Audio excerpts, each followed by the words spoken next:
Speaking of which, come on out, Scarlets. Yeah.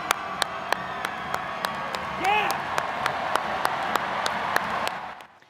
It wasn't just one former student, but an entire football team on stage tonight at the DNC to introduce the man they know as Coach Walz. The Minnesota governor and Democratic nominee for VP closed out night 3.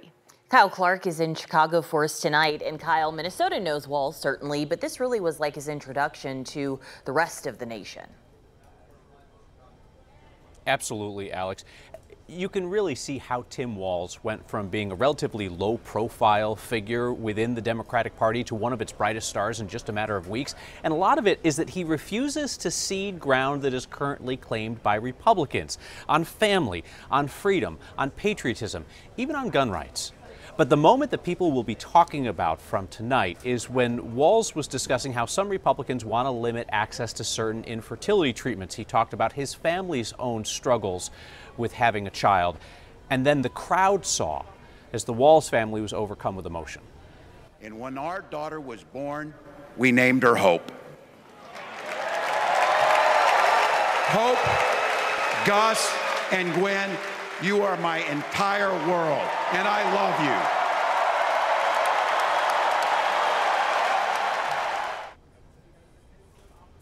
That reaction from Gus Walz, who is neurodivergent, was shown on the in-arena monitors here. It was a rare crowd shot seen by the crowd during a high-profile speech at the DNC. And when the crowd saw what all of you watching at home saw, the place erupted with cheers.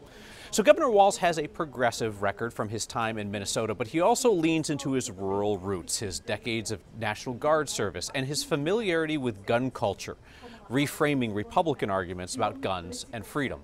Your kids' freedom to go to school without worrying about being shot dead in the hall. Look, I know guns. I'm a veteran. I'm a hunter.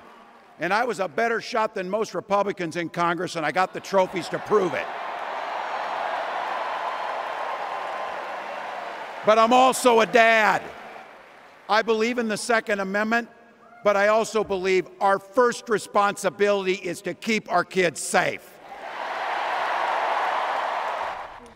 The only Coloradan that we knew would speak this week was Governor Jared Polis, who appeared early this evening. And let's talk about Project 2025. Each night, Democrats have had a speaker use that enormous prop copy of Project 2025. That's the ultra-conservative blueprint for remaking the federal government. Polis criticized portions of that document that would limit abortion access and that would define families as one woman and one man. Democrats are really trying to tie Trump to that blueprint created by Trump advisors and allies for the Heritage Foundation. I asked Polis about that strategy. Democrats are obviously going hard on this.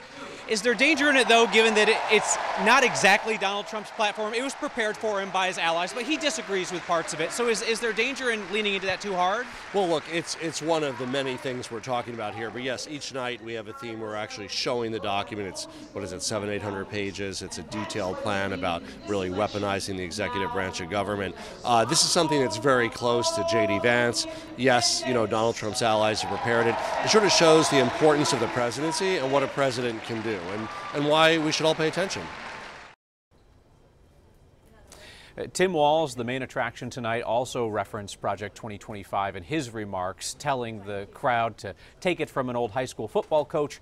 If somebody puts together a playbook, they're going to use it. Kim and Alex. All right. Thank you, Kyle.